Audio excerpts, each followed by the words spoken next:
I have been not looking forward to the day of this project. I really haven't. And there's reasons behind it.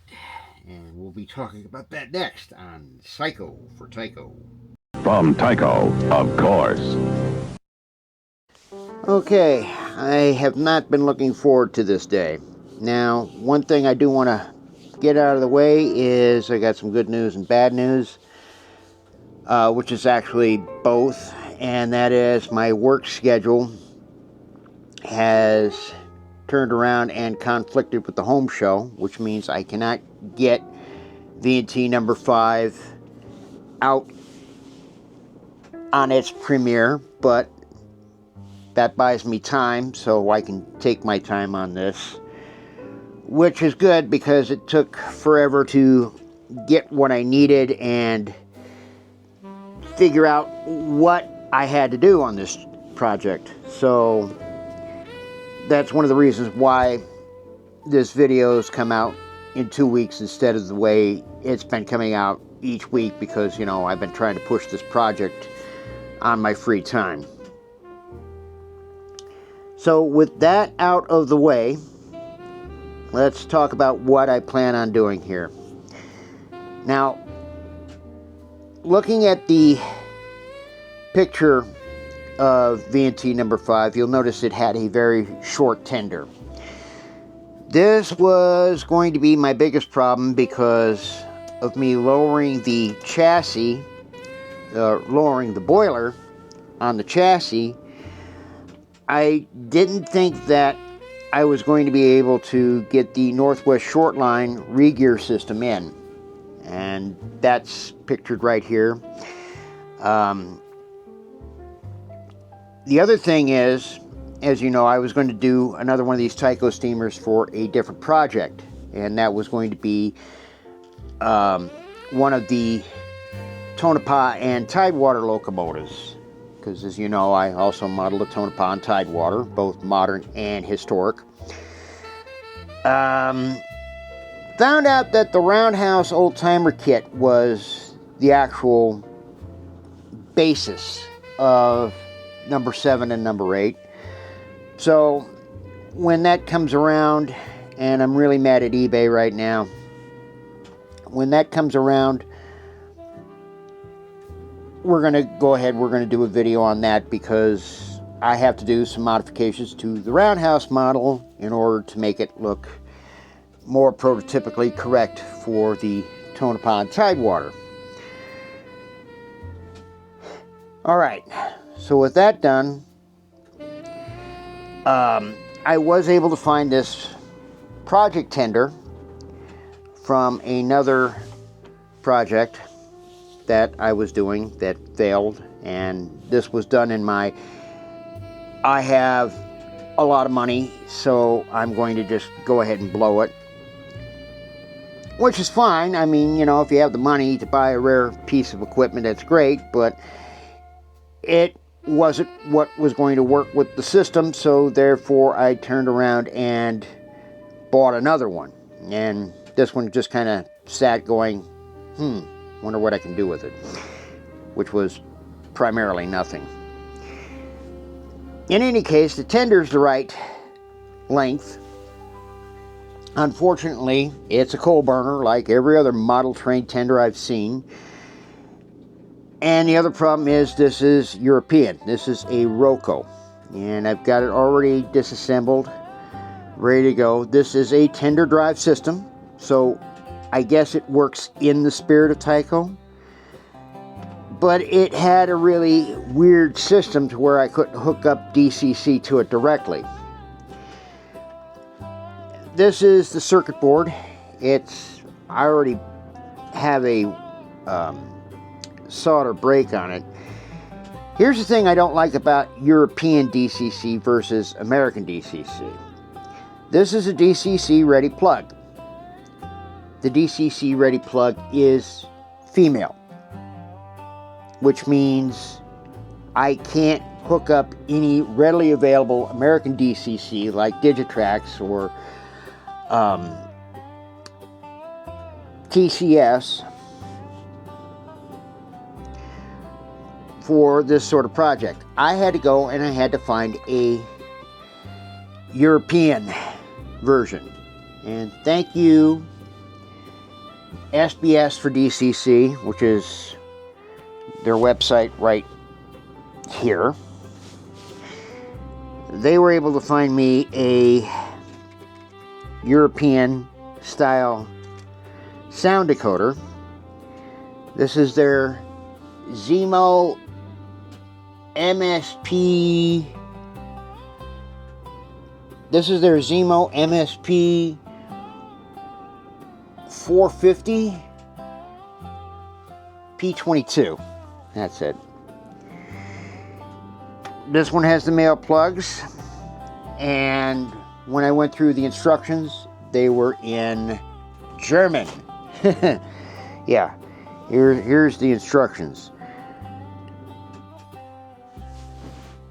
Now, I kind of understand German to a point, but trying to hook up what I need to hook up to this is going to be a challenge, and I just finally got this thing in yesterday. Like I said, I'm mad at eBay. I'm mad at the Postal Service. I got another project, which is the Roundhouse steam locomotive. It's coming from New Jersey, but for some reason, it went from New Jersey to Los Angeles to San Francisco, and now it's coming back towards Reno. It makes no sense. All right, I'm rambling again. So here's the challenge. Now, I've been able to figure out, thanks to the internet, where my speaker is going to go, and this is another one of those Scale Sound Systems speakers. That's going to go into the boiler, and I'm going to have the speaker coming through the notch, so it should make some good noise. I was able to get this programmed for a Rio Grande K27, which I think will make for good sound for this locomotive. And as I said, looking at this, looking at the way it's got to get plugged in and all that, I had to figure out where the speakers went, how I'm going to wire the speakers. I've got a 5-wire system here. I got this on Amazon with a micro plug. So we're going to run the micro plug from the locomotive to the tender box, and that's just for additional pickup. And as you can see here, I do have the tabs for an additional pickup. Thank you for an early Tyco. I'm just going to hook the headlight directly. I'm going to use an LED with a resistor, and hopefully that'll work for what I'm doing, because at this point I don't know what I'm doing, but if I'm going to be doing it, this should be building confidence in you. So we'll go ahead, we'll get my soldering iron set up. Now, before I continue on that, I just want to show you, I don't know if anybody can see these. These are 2 holes which I found out were the speakers. I've traced the wiring to where it's supposed to go and connect up. I pulled off the old plug because the old plug is incompatible, and I really didn't want to do any sort of ridiculous reworking on the wiring from the locomotive. So I figured out where I'm going to be connecting my speakers. So we're going to solder in the speaker, and then we're going to solder in the extra leads. Then we're going to put this all back together and give it a rough test and see if it works.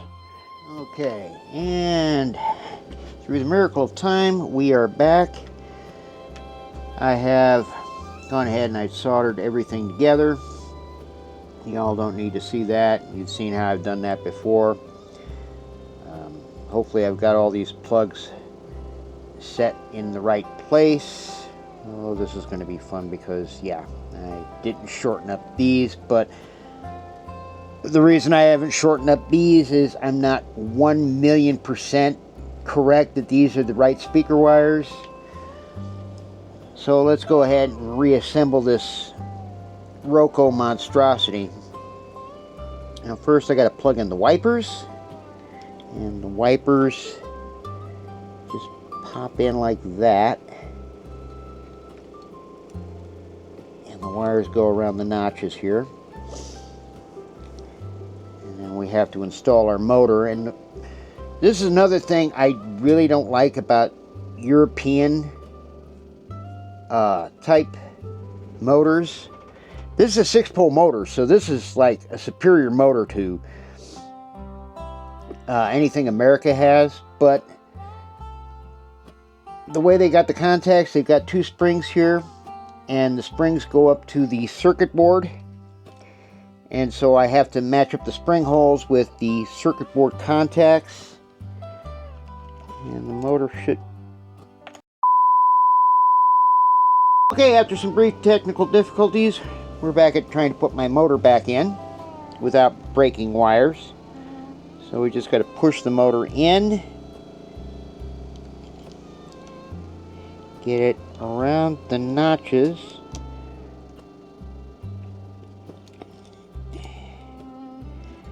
pop that into place, and then there's a plastic cover that goes over here, and then we just got to find our few springs.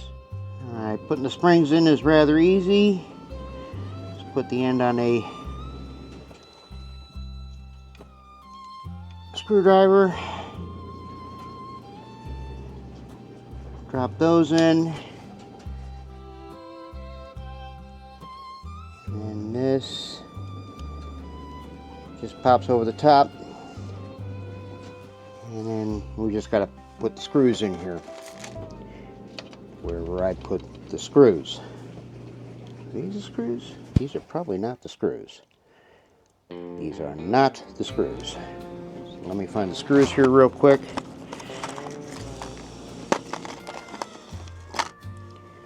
They're on another motor. Yes, I had a backup motor just in case none of this worked.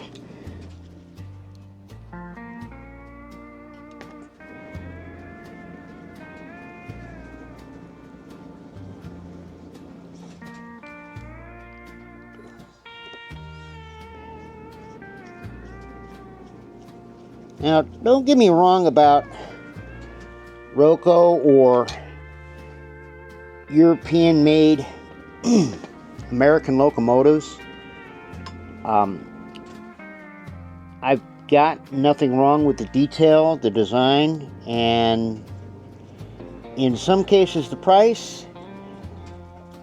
However, this method I'm doing here is really not recommended, just because these things are over-engineered. You know, sort of like the King Tiger tank.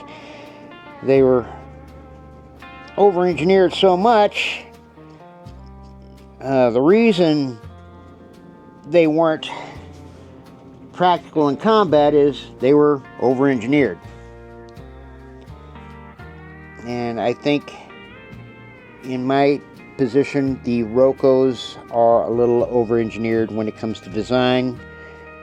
But then again, I work with American locomotives, not European ones, so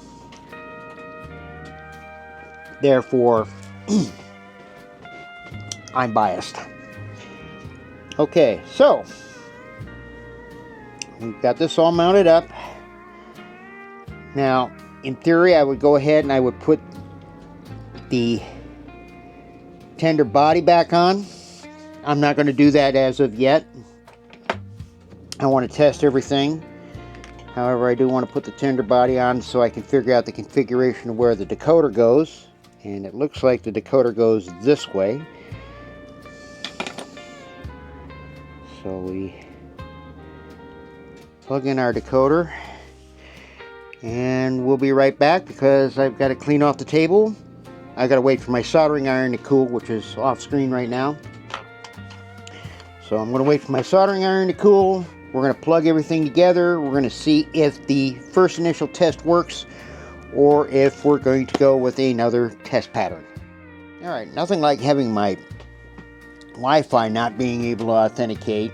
I had the camera obviously in the overhead position. Now I've got it in the lower position. We got our decoder plugged in. We got everything plugged in. I've got the track hooked up. I've got this in... Got this all in German on the function keys, which is going to be fun. Alright folks, we're live. So let's kick on the power and see what happens.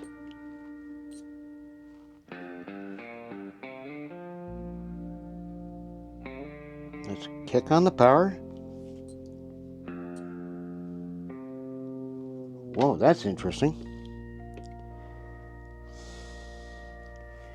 Okay, here it works. Second I put it on here, it does this weird thing. That's odd.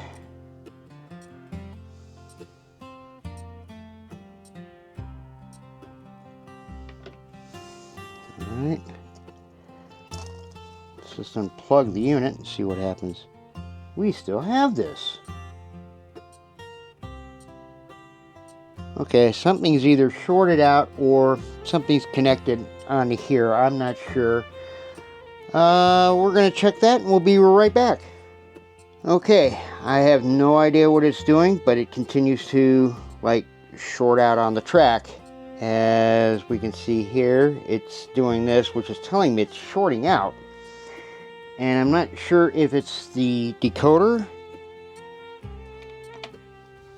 Because now I even have the locomotive off, but when I unplug the decoder, it doesn't work. I've tried loosening these up.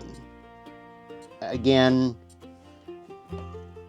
I'm not even remotely sure what's going on here. I don't know if it's a bad connection on the board. I don't know.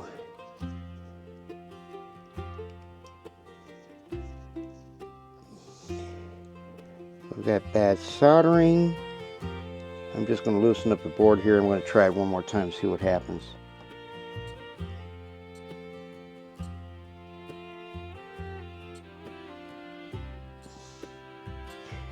And this is very curious.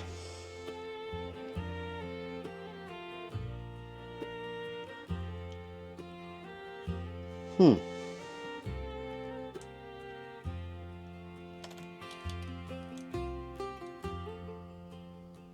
that piece just bounced out.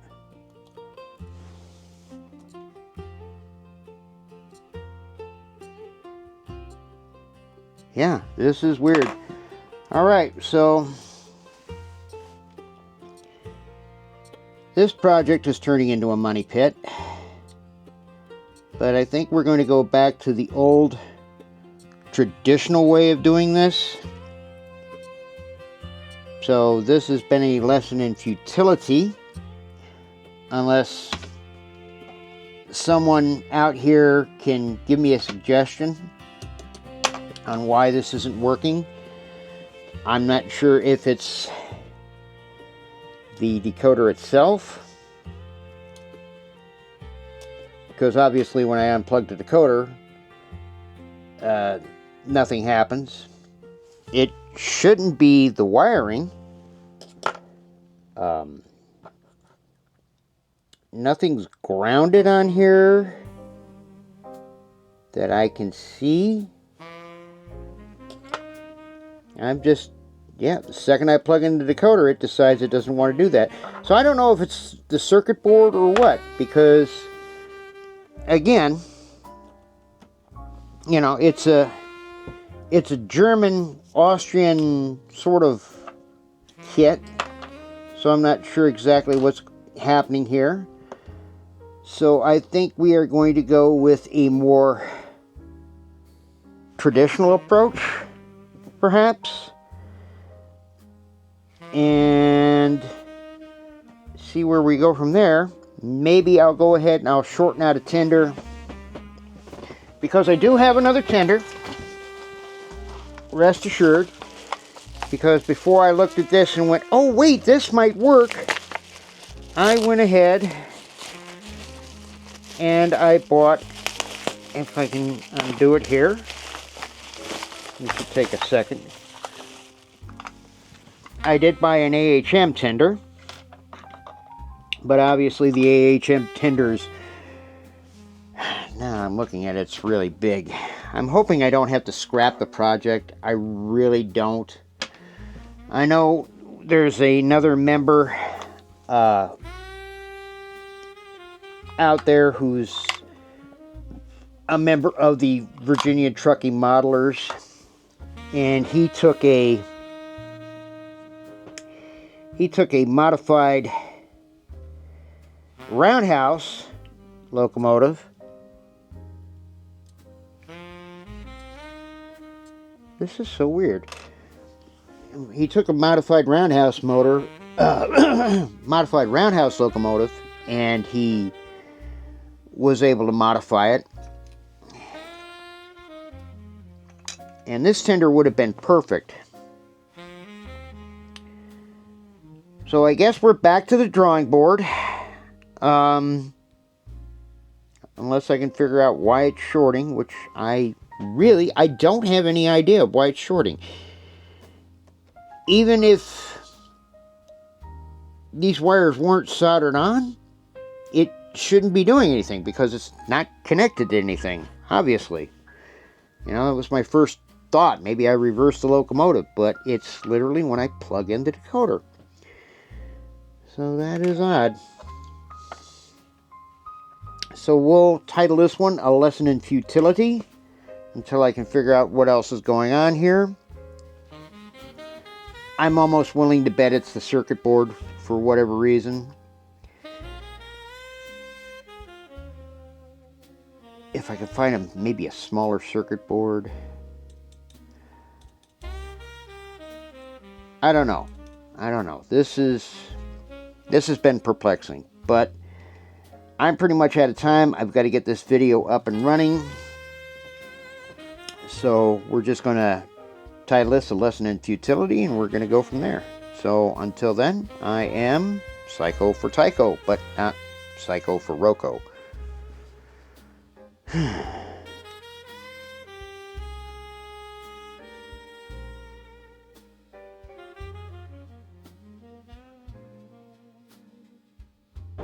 Hey friends, thanks for watching the video. I know you're at the end, but if you like this video, just remember, every 2 weeks I'm going to be bringing out a new video on budget model railroading, the history of Tyco trains, the history of other model railroad companies, and some how-to things that maybe you've never learned before or you've known and you want to share with your friends but you never knew how.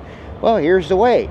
All you got to do on this video is like, share, subscribe, and if you want notifications, hit the little bell there, which I still don't know how to do, but we'll figure it out eventually. But until then, hey, we'll see you in the next video, and I am Psycho for Tyco.